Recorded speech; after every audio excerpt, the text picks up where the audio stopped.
RxJS in Angular. In this video series, we are going to learn the basics of RxJS.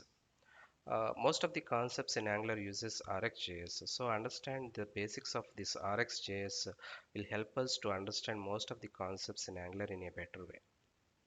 Basically, RxJS is a library for composing asynchronous and event-based programs by using observable sequences. RxJS is an acronym for Reactive Extensions Library for JavaScript. Basically, we need to understand four terms here: asynchronous programs, event-based programs, observable sequences, and reactive programming. Let's try to understand these four terms in this video. Asynchronous approach. This is opposite to sequential approach or synchronous approach. In sequential approach, we will call a function and wait for the result. Once the result is available, then the next statements will be executed.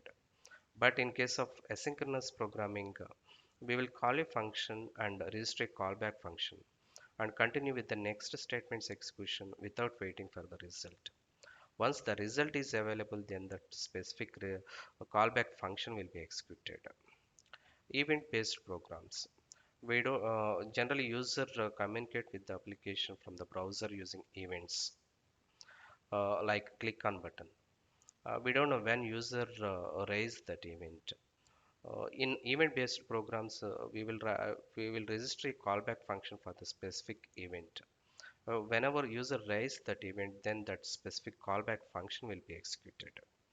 Generally, we use AJAX, promises, async await approaches to deal with this asynchronous programming.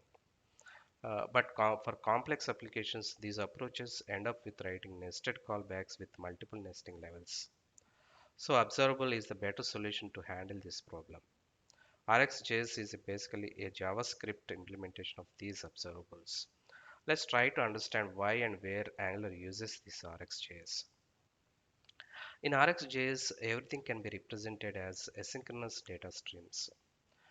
Data stream is nothing but sequence of data over time. This data might be simple text, numbers, complex objects, even sometimes events also. For example, a stream delivers numeric values for every 1 second. Another example, a stream delivers cursor position in X and Y coordinate forms when user clicks on mouse.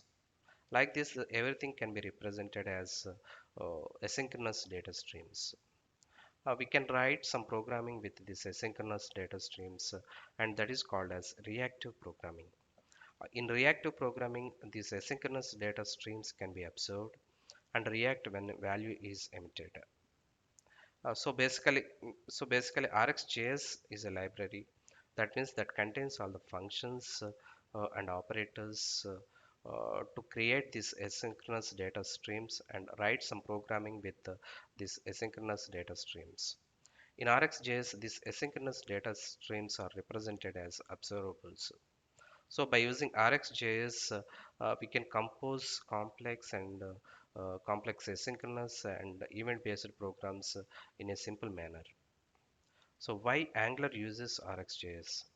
RxJS is mostly useful for its operators. It has more than 100 operators, and these operators are useful to write or compose some complex asynchronous code in an easy manner. So where Angular uses RxJS? Angular recommends observables RxJS for event handling and asynchronous programming. And if you want to handle multiple values, then Angular recommends to use this RxJS. Another one is HTTP client service. Basically, this HTTP client service is useful to communicate with the backend server to get or post some data. Angular uses observables in this service, and also we can these observables are used in component communication. Generally, component communication can be achieved by using input and output properties, and we have discussed about these input output properties in Angular related videos. Kindly watch those videos. But internally, Angular uses these observables to pass data between components, and also reactive forms use observables. So let's try to understand the basics of RxJS so that we can understand most of the concepts in Angular. And we will discuss all these things in coming videos. Thank you.